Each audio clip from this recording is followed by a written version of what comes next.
Have you ever thought about how much your fingernails grow per minute? It's not something that we notice, and that's because they grow only by a tiny amount, around 60 to 100 nanometer to be precise. Well, here we have a microscope called the Hydra that can cut such thin slices of materials, and we can literally zoom in and watch as it does it. Hello, my name is Shima Kadkhodazadeh, and I'm a senior researcher and group leader here at DTU Nanolab. I use electron microscopes to understand material structures down to the atomic level, and this machine plays a big role in that. It's both a scanning electron microscope, or an SEM, and a focused ion beam microscope, or an FIB. In an SEM, we use high-energy electrons to form high magnification images of samples. And in an FIB, we use high-energy ions to mill away material and fabricate well-defined structures into samples, just like a sculptor or an engraver would do, but on a microscopic scale. There are many special things about this microscope, and one of them is its high level of precision. As an SEM, it can image structures with high resolution, and as an FIB, it can mill material with very high precision.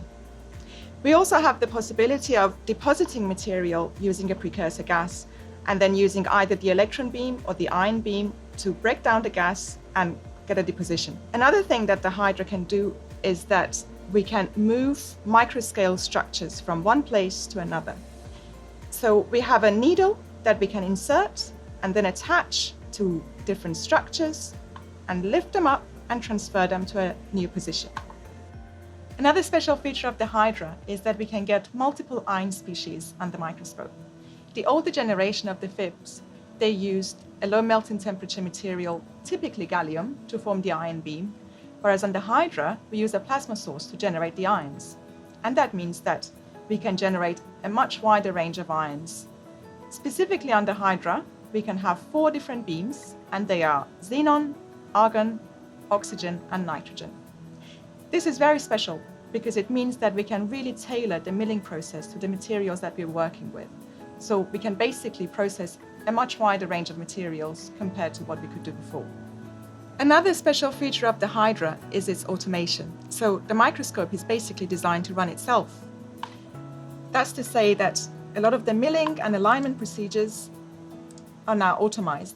And this gives the Hydra a much larger throughput compared to the older FIBs, since we can now process samples in a reproducible way much faster, because we can have the microscope operational basically at all times. The FIB is usually used to prepare electron-transparent samples for transmission electron microscopy, and that is how I will be using the Hydra most of the time. That's to say that we make very, very thin slices of materials so that the electrons will pass through it, and that is typically around 100 nanometers. So going back to our fingernail analogy, that is how much our fingernails grow in around a couple of minutes. Preparing high-quality transmission electron microscopy samples is so important, but it's also very time-consuming.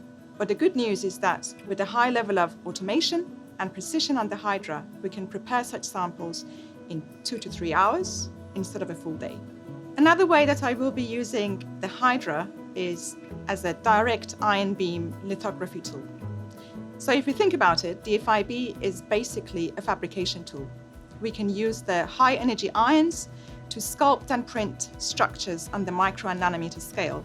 In fact, compared to more conventional fabrication methods, the FIB process can be more straightforward, and it doesn't require much preparation. I'm very interested in utilizing these advantages. Can we use the FIB to push the limits of micro and nano fabrication?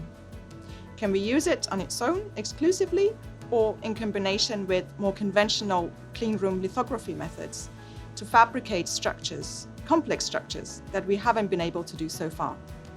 Another aspect that I will be using the Hydra for is for site-specific doping and ion implantation.